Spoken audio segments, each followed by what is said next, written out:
Friends, welcome back to my channel. আশা করি সবাই ভালো আছো, আমিও ভালো আছি। তো টিনার টাইটেল তাই নিয়ে সবার মনে খুব প্রশ্ন, জিজ্ঞাসা, কোয়ারি আমাকে এসে অনেকেই প্রশ্ন করেছো। আমি আমার মতো করে উত্তর দিয়েছি, কারণ আমি চাইছিলাম আমি আমার ভিডিওর মারফত তোমাদের সামনে সব প্রশ্নের উত্তরগুলো পরপর নিয়ে আসবো, এবং আশা করি তোমরা সেই প্রশ্নের উত্তরগুলো, তোমাদের প্রশ্নের উত্তরগুলো তোমরা পাবে, এবং পুরো ভিডিওটা দেখবে স্কিপ না করে, তাহলেই তো পাবে, সেই জন্য বলছি। তো ভিডিওতে কী দিয়েছিল টাইটেলটা, যে ছেলের সঙ্গে আমি সারাটা দিন কাটালাম, এরম কিছু। তো ছেলে কি আমার ছেলে, নিজের ছেলে, এরম কিছু বলেনি, ঠিক আছে। তার সঙ্গে তোমার থাম্বনেলে একটা ফটো ছিল, বাচ্চা ছেলের মুখ স্টিকার দেওয়া ছিল, কিন্তু ওই ছবিটা দেখে, যদিও থাম্বনেল দেখে অনেকেই ওয়েট করবে না, লেখা টাইটেল দেখেই ভিডিওতে ঢুকে পড়বে, এটা স্বাভাবিক, কারণ যেহেতু এটাই এখন তোমার ট্রেন্ডিং নিউজ। কাজেই এই ব্যাপারটার যখনই তোমার ভিডিও আসবে ওই মুহূর্তে আমি দেখেছি ভাই, যেভাবে তরতর করে ভিউজ বেড়েছে, মানে কেউ আর জিনিসটাকে নিয়ে সেইভাবে ভাবেনি, জাস্ট ভিডিওতে ঢুকে গেছে এবং দেখার, বোঝার, জানার চেষ্টা করেছে কি হলো অ্যাকচুয়ালি, কি সোনা বাবা এলো না, মানে সাধারণ বুদ্ধিটা লোকে ওই মুহূর্তে কাজে লাগায়নি। তা কি সাধারণ বুদ্ধি ছিল? প্রথমত, যে ছবিটা ও থাম্বনেলে লাগিয়েছিল সেটা ওর ছেলের সঙ্গে যায় না। প্রথমত চেহারার কাটিং, মানে যে বাচ্চাটা সেটা অনেকটাই ছোট, আর ওর ছেলে কিন্তু এখন অনেকটাই বড়, চেহারায় আদলে কোনোভাবেই আসে না, আর মুখটা যেহেতু মানে স্টিকার মেরে দিয়েছে তার জন্য বোঝা যাচ্ছে না। তো এটা একটু ক্লিক বেট খেলেছে, ও নিশ্চয়ই খেলেছে, সবাই খেলে, সমস্ত ক্রিয়েটাররা খেলে, কাজে ওর ক্ষেত্রে হয়ে যাওয়াটা দোষের নয়, এবং সেটা নিয়েই ওকে দোষারোপ করা হচ্ছে। যাই হোক, সেটা নিয়ে আমি আসছি, ধীরে ধীরে আসছি। তো কে বাচ্চাটা? না, বাচ্চাটা হচ্ছে ওদের যে ভিক্ষামা, সেই ভিক্ষামার মেয়ের ছেলে, অর্থাৎ ওদের সম্পর্ক রয়েছে ওর দিদির সম্পর্কে, কাজে সেই দিদির ছেলে, সেই হিসেবে ছেলেকে দেখতে চাইছি, অর্থাৎ ওখানে দিদির কথাটাও ইউজ করেনি। তা এতে লোককে ইন্টারেস্ট গ্রো করিয়ে, উৎসুক করিয়ে ও ভিডিওতে প্রবেশ করিয়েছে। তা এটা তো একটা চালাকি। তো চালাকি তো যে কোনো মানুষ করতে পারে, তাই না?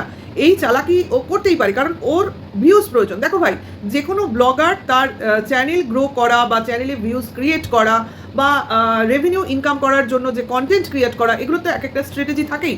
তো প্রত্যেকেই এই জিনিসটা কিন্তু মেনটেন করবে চ্যানেলটাকে তোমার দাঁড় করাবার জন্য, নিজের আর্নিংয়ের জন্য। তো আমি তো এইসব ছোটো ছোটো ট্রিক্স খেলাকে কোনো দোষ দিতে পারছি না, দোষের মধ্যেই পড়ছে না, কারণ এই যে টাইটেলটা ও দিল বা এই যে ক্লিক বেটটা ও খেললো, এতে কি কারোর কোনো ক্ষতি হলো? তোমাদের কি মনে হয় যে ছেলেকে দেখতে গেলাম, এই যে সময় কাটালাম, এতে বলাতে যার ছেলে, অর্থাৎ ওর ভিক্ষামার মেয়ের ছেলে, দিদির ছেলে, তার কোনো ক্ষতি হলো কি? দিদির কোনো অবজেকশন এলো কি?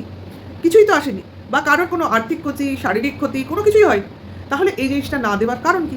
আমি এমন কিছু করব না যাতে কারোর কোনো ক্ষতি হয়। তাহলে সেইটা না করে যদি কেউ কাজ করতে পারে, কেউ তার চ্যানেল গ্রো করবার জন্য কন্টেন্ট ক্রিয়েট করতে পারে, আইডিয়া মাথা থেকে বার করতে পারে, তাহলে তো সেখানে তার সাবাসী পাওয়ার যোগ্যতা রাখে সে, এক নম্বর।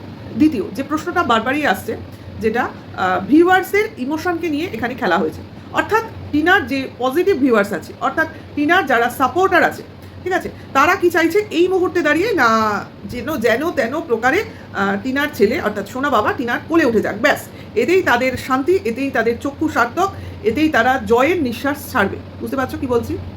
আচ্ছা, এটা হতেই পারে, কারণ এটা একটা তোমার জুনুন বলতে পারো, যে একটা লড়াই, সেই লড়াইয়ের জুনুন হচ্ছে যে লড়াইয়ের শেষে যেটা আমরা চেয়েছিলাম সেটা অ্যাটলিস্ট হলো, ফুলফিল হলো, এবং আমরা একটা দীর্ঘশ্বাস ফেলবো, অবভিয়াসলি ফেলবো। আমরা ভিউয়ার্স, আমরা কন্টেন্ট ক্রিয়েটার, আমরা টিনার সাপোর্টার, এটা আমাদের দাবি, এবং টিনাকে এই দাবি মানতেই হবে। একরকম জোর জবরদস্তি বা আরও টিনার উপর চাপিয়ে দেওয়া হচ্ছে নাকি, তোমরা একটু চিন্তা করো। কারণ টিনাকে আমরা সাপোর্ট করছি, অর্থাৎ এমন একটা ভাব, টিনা তার ছেলেকে চাইছে, কিন্তু তার শ্বশুরবাড়ি থেকে টিনাকে তার ছেলেকে দেওয়া হচ্ছে না বা দেওয়া হবে না, সেই ধরনের বিরোধিতা করা হচ্ছে, তার জন্য টিনা একটা লড়াই করছে, তার জন্য ওর সাপোর্ট প্রয়োজন। এবার ওর সাপোর্টাররা বা আমরা টিনাকে যেহেতু সাপোর্ট করি, সেই জন্য টিনারও একটা মানে কর্তব্য বর্তাচ্ছে তার সাপোর্টারদের সবসময় মনোরঞ্জন করে চলা, তাদের দাবি মেনে নেওয়া, তাদের মত অনুযায়ী ব্লগিং করা, এবং অ্যাকচুয়ালি তার লাইফটাই তাদের মত অনুযায়ী চলা, মানে লাইফটাই তার ভিউয়ার্সরা যেভাবে বলবে, যেভাবে করবে, সেভাবে, মানে যেভাবে দেখতে চাইবে, সেটাকে টিনাকে অ্যাকসেপ্ট করে তাদের মতো করে চলতে হবে। ভাই, এটাও তো এক ধরনের বেচুরামের কাজই আমরা করছি নাকি?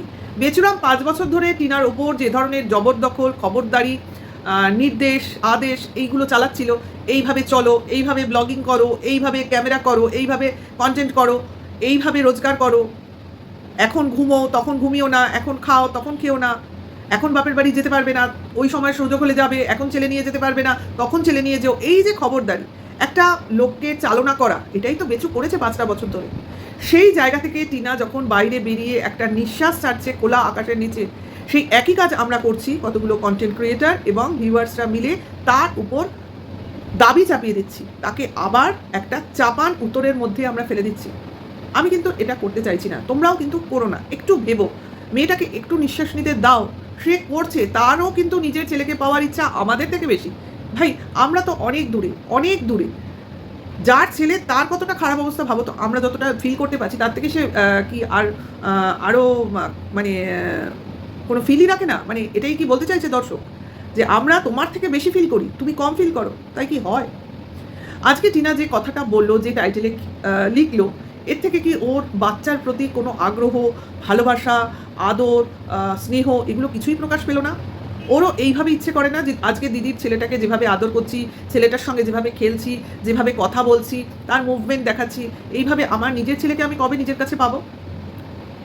না, সবাই কি বলতে শুরু করছে, তুমি তোমার ছেলেকে, যেহেতু দিদির ছেলেকে নিয়ে টাইটেলে খেললে, দিদির ছেলেকে নিয়ে যেভাবে ভিডিওতে দেখালে, এইভাবেই কি তোমার ছেলেকে এনেও তুমি এইভাবে বিক্রি করবে? মানে টাইটেলে খেলবে, ভিডিও করে দেখাবে, তুমি বিক্রি করবে? যেরকম কিনা আমরা বেচুকে বলছি যে তুমি তোমার ছেলেকে দেখাও, অর্থাৎ ছেলেকে দেখিয়ে রেভিনিউ ইনকাম করো। আচ্ছা, এটা যে আমরা বলি, কেন বলি সেটা কি কেউ একবারও ভেবে দেখেছো যে কেন আমরা বেচুকে বলি? কারণ এর আগেও কিন্তু ওরা যখন একসাথে ছিল, ব্লগিং করেছে, ওরা কিন্তু তখনও ছেলেকে দেখাতো, জন্ম থেকেই ছেলেটাকে দেখায়, কারণ ছেলেটা ওদের ফ্যামিলি মেম্বার, সেই হিসেবে দেখায়, আর দর্শকরা দেখতে চায়, এটা কথা, এটা হচ্ছে ধ্রুব সত্য। কিন্তু বাচ্চাদের বেশি তোমার ভিডিওতে মানে ওয়াইটিতে দেখানো যায় না, একটা লিমিটেশন আছে, একটা টাইমিংস আছে, তার বেশি দেখানো যায় না, তো সেটা ওরা মেনটেন করেই দেখায়। তো বেচুকে কেন বলি, এখন কেন বলি, তার তখন আমরা কেন বলিনি, এই প্রশ্নটা তো আসে, অনেকবারই এসছে। বেচুকে বলা হয় একটাই কারণে, কারণ বেচু অন্যায় করেছে, তার ছেলেকে মার থেকে দূরে করেছে, মার কাছে ছেলেকে যেতে দিতে চাইছে না, বা মার অস্তিত্বটা ছেলের কাছে লুকিয়ে রাখছে, ছেলেকে বঞ্চিত করছে, বঞ্চনা করছে ছেলের সঙ্গে। সেই জিনিসটাকে নিয়ে আমরা বেচুর ওপর আক্রোশ হচ্ছে, আমাদের রাগ হচ্ছে, ওকে দেখলে অসহ্য লাগছে। কারণ একটা লোক কি করে পারে তার নিজের সন্তানকে মায়ের স্নেহ থেকে বঞ্চিত করতে? এই প্রশ্নটা আমাদের মনে ঘুরে ঘুরে আসে। সে মা যাই করুক, কিন্তু যা করেছে বলেছে, সেই জায়গা থেকে তো মা এখন অনেক শুধরে নিয়েছে নিজেকে। যদিও আমরা সেই রকমভাবে কোনো ঘটনাই চোখের সামনে দেখিনি, মা তার বাপের বাড়িতেই ছিল, বাড়ি থেকে বেরিয়ে গিয়ে বাপের বাড়িতেই উঠেছে, সেখানেই ছিল, ক্যামেরার সামনে আসেনি, কিন্তু বরাবর সে তার ডিগনিটি মেনটেন করে চলেছে। শুধু আশপাশের কিছু লোকজন, নোংরা কন্ট্রোভার্সি করে তার চরিত্র হনন করেছে, সঙ্গে তার শ্বশুরবাড়ির লোকরাও সাপোর্ট করেছে। এটাই হলো ব্যাপার। কারণ কেউ যদি কোথাও কারোর সঙ্গে চলে যাবে, তাহলে আজও সে তার সঙ্গে সেইখানেই থাকতো, নাকি তার বাবা মার সঙ্গে যেখানে যাচ্ছে, এখানে যাচ্ছে, ওখানে যাচ্ছে, তার বাবা মা ভাই দাদা বৌদি এদের সঙ্গে যেত। তবু এদের সঙ্গে থাকলেও তাকে সেই নোংরার সঙ্গে জড়িয়ে কথা বলা হবে, কারণ এতে তাদের লাভ আছে। কারণ তারা প্রথম থেকে যেটা বলে এসছে, সেই বলা কথাটাই তাদের দাঁড়িয়ে থাকতে হবে, সেখান থেকে বেরোলে হবে না, কারণ তাদের ভিউয়ার্সরা তাদের সেইভাবেই দেখতে চায়। ঠিক আছে, তো আমাদেরও সেই রকম বক্তব্য নয়। আমরা বলতে চাইছি, বেচু যদি তার ছেলেকে না দেখিয়ে না বিক্রি করে থাকে, তাদের দিকের কন্ট্রোভার্সি ক্রিয়েটারদের কথা অনুযায়ী, তাহলে একজন মা কী করে তার ছেলেকে বিক্রি করবে? আমরাও তো যখন ছেলে মার সঙ্গে থাকবে, সময় কাটাবে, আমরাও তো দেখতে চাইবো যে ছেলে মার সঙ্গে কিভাবে থাকে, কিভাবে কথা বলে, কিভাবে সময় কাটায়। এগুলো আমরা কেন, এগেনস্টে যারা আছে তারাও দেখতে চাইবে, কারণ তারাও তখন খুঁত ধরতে চাইবে। তার জন্যই টিনাকেও তাকে ক্যামেরার সামনে আনতে হবে। তো আজকে কেন এই একটা টাইটেল, একটা বাচ্চাকে তার ভিডিওতে ব্লগে দেখানোর জন্য তাকে এই কথাটা শুনতে হচ্ছে যে টিনাও বাচ্চাকে বেচে ইনকাম করতে চাইছে, সে যে কারোরই বাচ্চা হোক। এবং তাকে এই কথাটাও বলা হচ্ছে যে এইরকমভাবে যদি সে চলতে থাকে, তাহলে যেন সে কোনো সময় তার নিজের ছেলেকে না পায়। এই কথাটা একটা শুনতে হচ্ছে তাকে কেন? যে ছেলের জন্য মা লড়াই করে যাচ্ছে, সবাই সেই এখন লড়াইটা আমরা বুঝতে পারছি।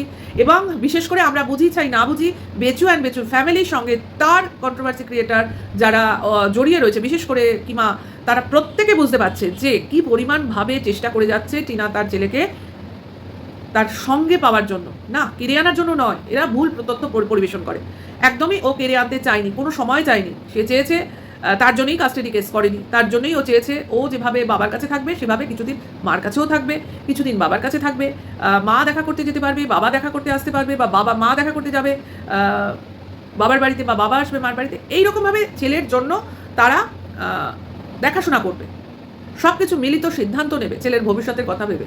এই ভাবনাটা, এই একটা সৎ ভাবনা টিনার মধ্যে আমরা দেখেছি, যেটা বেচুর মধ্যে নেই। কারণ বেচুর একটাই কথা, কারণ ওর ইগোতে লেগেছে তার হকের ধন, অর্থাৎ তার বিয়ে করা বউ কী করে অন্যের কথা ভাবতে পারে, কী করে অন্যের কথা ভেবে তাকে অমান্য করতে পারে, অর্থাৎ তার ব্লগিং করবে না বলতে পারে। বুঝতে পারছো? এটা পুরোটাই একটা ইগো প্রবলেমে ভুগছে আমাদের বেচু, এবং সেটা ভুগতে ভুগতে এখন রিলেশনটা একদমই কি বলবো, শেষ হয়েই গেছে, পর্যায়ে এসে গেছে বলবো না, শেষই হয়ে গেছে। কাজে এখন যেটুকু বেঁচে রয়েছে সেটুকু হচ্ছে ছেলেটার মা বাবা, এইটুকু সম্পর্ক ওদের মধ্যে বেঁচে রয়েছে। তো সেইখানে দাঁড়িয়ে কবে ওদের শুভ বুদ্ধির উদয় হবে অন্তত বেচুর, যেখানে কিনা ছেলের স্বার্থে ও বুঝতে শিখবে না আমাকে এই কাজটা করা উচিত। একমাত্র ওই আদালতের গাতন না খেলে ও বোধহয় বুঝবে না, সেটার জন্যই অপেক্ষা করে আছি কবে সেই অর্ডারটা পাস হয়। এটার থেকে কেউই টিনাকে দূরে সরিয়ে রাখতে পারবে না, এবং টিনা তার ঠিক পদক্ষেপে আছে। কিন্তু এত কিছু বলার পরেও যখন টিনাকে বা করার পরেও টিনাকে শুনতে হয় যে একটা টাইটেলে ছেলের নাম বা ছেলের একটা কথা বলার জন্য, যদিও সেটা দিদির ছেলে, নিজের ছেলেকে যারা ভাবার তারা ভেবেছে, ও কখনোই বলেনি ওটা আমার নিজের ছেলে, ছেলের সঙ্গে সময় কাটালাম জাস্ট লেখা ছিল, শুধু দিদির কথাটা ওখানে লেখেনি। তার জন্য তাকে এইভাবে বলা যেতে পারে যে কোনোভাবেই যেন তোর ছেলে তোর কাছে না আসে, সে যেখানে আসে সেখানে ভালো আছে, তার বড় বাড়ি, সেখানে সে কেন থাকবে না, তোর ফ্ল্যাটে আছে কি ভুতুরে ফ্ল্যাট, ইলেকট্রিকের গন্ডগোল, সেখানে এসে কি করবে, এই ধরনের কথা কি করে বলতে পারে ভাই, কি করে বলতে পারে একটা মেয়ে হয়ে অন্য মেয়েকে কেউ? এই জিনিসটা আমি সমর্থন করতে পারলাম না, বেসিক্যালি পারলাম না। একটা টাইটেলের জন্য, একটা থাম্বনেলের ছবিতে স্টিকার চিপকে দেওয়ার জন্য একটা মেয়ে এই ধরনের অভিশাপ পুরোতে পারে। হ্যাঁ, এটা আমার জাস্ট আমি সাপোর্ট করতে পারলাম না, কোনোভাবেই পারলাম না। এবং আমি এবার আসবো আমার ভিউয়ার্সদের উদ্দেশ্যে কিছু বলতে, কারণ কিছু ভিউয়ার্স অবশ্য করেই যারা টিনার সাপোর্টে রয়েছে তারা প্রচণ্ডভাবেই চিন্তিত হয়েছো, এবং এইসব কথা শুনে তোমাদের প্রচণ্ড রাগ হয়েছে। তো আমি বলবো রাগ করার সময় এটা নয়, আমাদের এখন খুবই পজিটিভলি, স্ট্রেটফুলি এবং হোপফুলি টিনার পাশে থাকতে হবে, এবং নিজেদের বিশ্বাসটা বজায় রাখতে হবে। এমন নয় যে আজকে টিনার একটা টাইটেলের জন্য টিনাকে বলতে হবে তোমাকে আনসাবস্ক্রাইব করলাম, তোমার ভিডিও আর দেখবো না, তুমি মোটেও ভালো না, তুমি মা হওয়ার যোগ্য নও, তোমার ছেলে তোমার কাছে যেন না আসে, তোমার সঙ্গে যা হয়েছে ভালো হয়েছে, তোমার একসময় অতি মানে দুর্ভোগ হবে, দুর্দশা হবে।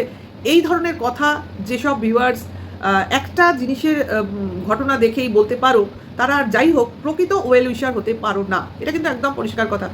সে কন্টেন্ট ক্রিয়েটারই হোক আর ভিউয়ার্সই হোক, যারা একটা ছোট ঘটনার পরিপ্রেক্ষিতে নিজেদের চেঞ্জ করে নিতে পারো, ঘটনার সত্যতা যাচাই না করে, ঘটনার পিছনে কি আছে সেটা যাচাই না করে, সব জিনিস যেটা দেখা যায় সেটাও কিন্তু সত্য হয় না। কারণ অনেক কিছু কিন্তু তোমার ঘটনাক্রমে দেখাতে হয় বা দেখানো হয়, কি কারণে হচ্ছে, কেন হচ্ছে, যে জিনিসগুলো জানতে বা বুঝতে কিছুটা সময় লাগে। তো সেই সময়গুলো বা সেই ধৈর্যগুলো যদি তোমাদের মনে না থাকে, তো আমি বলবো তোমরা নিজেদের টিনার ভিউয়ার্স অন্তত বলো না, টিনার সাপোর্টার বলো না, ঠিক আছে? কারণ টিনার সাপোর্টার যারা হবে তাদের অত্যন্ত স্ট্রং মানসিকতার হতে হবে, এবং তাদের অপরিসীম ধৈর্য থাকতে হবে। একটা ছোট ধাক্কা তাদেরকে চেঞ্জ করে দিতে পারবে না। এই রকম যারা আছো স্ট্রং মেন্টালিটির, তারাই টিনার পাশে থাকো, বাদ বাকি না থাকলেও হবে। ভাই 5 জন লোক থাকুক, কিন্তু তার 5 জনই যথেষ্ট, যেমন কিনা পঞ্চপাণ্ডব ছিল, 5 জনই কাফি যদি তুমি তোমার সিদ্ধান্তে অটল থাকো। আর 100 জন রইলে কিন্তু তোমাদের সিদ্ধান্তে মিল নেই, তোমরা তোমাদের বিশ্বাস ডগমগাচ্ছে, আজকে মনে হচ্ছে এ ঠিক, কাল মনে হচ্ছে ও ঠিক, এই যে একটা অস্থিরতা, এটা যদি থাকে তাতে পরাজয় অবশ্যম্ভাবী। আশা করি আমি বোঝাতে পারছি, আশা করি। তো টিনার আমি কোনো দোষ দেখিনি, কারণ ওর এখন পয়সা রোজগারের দরকার আছে, অনেক কিছুর জন্য দরকার আছে, কেস লড়াইয়ের জন্য দরকার আছে, আচ্ছা রিসেন্টলি অনেক খরচ করেছে তার জন্য দরকার আছে, এবং ও কিছু সেভিংস করেছে তার জন্যও ওর দরকার আছে। আর ওর তো চলতে হবে রে ভাই, তার জন্যও দরকার আছে। আর ডেলি ব্লগ করে তারও তো একটা খরচ আছে, সেটার জন্যও দরকার আছে। তো রোজগার মানুষকে করতেই হবে। আরে যারা অফিসে চাকরি করে তাদের বাড়িতেও দুর্ঘটনা ঘটে, তাদেরও অশান্তি হয়, তাদেরও ঝগড়াঝাটি হয়, কিন্তু তা বলে কি তারা অফিস যাওয়া ছেড়ে দেয়? ছেড়ে দেয় না তো। তারা কিন্তু সেই রাতে হোক দিনে হোক, ঝগড়াঝাটি যখন হোক, ঝগড়াঝাটি করে তারপর আবার খেয়ে দিয়ে ড্রেস আপ করে ঝগড়াঝাটি একপাশে সরিয়ে তারা কিন্তু তাদের কাজে মনোনিবেশ করে। কাজেই বুঝতে পারছো, কাজটাকে কাজের মতো টিনা দেখছে। কাজে সেই কাজের মধ্যে তোমরা সবসময় দুঃখ, কান্না, বেদনা, কষ্ট এগুলো খুঁজতে যাও কেন? ওগুলো তো একটা মানুষের থাকবেই, না হলে সে মানুষটা রোজগার করছে কেন? ও যদি আনন্দেই থাকবে, ঘুরে বেড়াবে, তাহলে আর এই ব্লগিংয়ের পেছনে এক ঝগড়া, মানে গালাগালি, বদনাম এইসব নিয়ে পড়ে আছে কেন? এগুলো সহ্য করছে কেন? কারণ ও ওর সিদ্ধান্তে অটল আছে যে আমি যেটা করছি আমার ছেলেকে আমার কাছে ফিরে পেতে হবে। ওয়ান অ্যান্ড অনলি সিদ্ধান্ত ওর, আর কোনো সিদ্ধান্ত ছিল না। সেই ডিভোর্স নেওয়ার সময়ও ওর একই সিদ্ধান্ত ছিল, কারণ ও তখন জানতো ডিভোর্স আগে নেবো, তারপর কাস্টাডি কেস করে ছেলেকে আমার কাছে আনবো। সোজা মনের সরল ভাষা। কিন্তু এর মধ্যে যে এত পেঁয়াজ ঢুকে যাবে, এত শর্ত ঢুকে যাবে, বুঝতে পারিনি। কাজে যখন বুঝলো তখন বুঝে গেল, ভাই ওসব সাইড করে দাও, যার দরকার সে ডিভোর্স নেবে, তখন আমি বুঝে নেব। এখন আমার ডিভোর্স চাই না, এখন শুধু আমার একটাই চাই, মা হিসেবে আমার সন্তানকে আমার কাছে চাই। তা সেই রাস্তাতেই ও আছে, সেই রাস্তাতেই ও আছে, সেই আবেগেই ও চলছে, তার থেকেই এই টাইটেলটা এসছে। এইটুকু মাথায় রাখো, ব্যাস। এইটুকু বলে আজকে টিনার সম্বন্ধিত ভিডিও আমি এখানে শেষ করছি। অবশ্যই এরপরে আরেকটা ভিডিও আসবে, কিমার কিছু কথা সংক্রান্ত ভিডিও, আমি আসছি ওই ভিডিওটা নিয়ে, কারণ ওই সংক্রান্ত অনেক প্রশ্ন আমার কমেন্টস বক্সে এসছে। অবশ্য করেই সেই ভিডিওটাও আমার করতে হবে। হয়তো এই ভিডিওটা ছাড়ার আগে ওই ভিডিওটা ছাড়বো, জানি না কোনটা করবো, দেখি কি করেছি। তোমরা দুটো ভিডিওই পাবে, আগে পরে পাবে। ওকে, ভিডিওটা এখানেই শেষ করছি। ভালো লাগলে সাথে থেকো, কমেন্টস করো, লাইক করো, নেক্সট ভিডিও ওয়েট করো। Tata, by.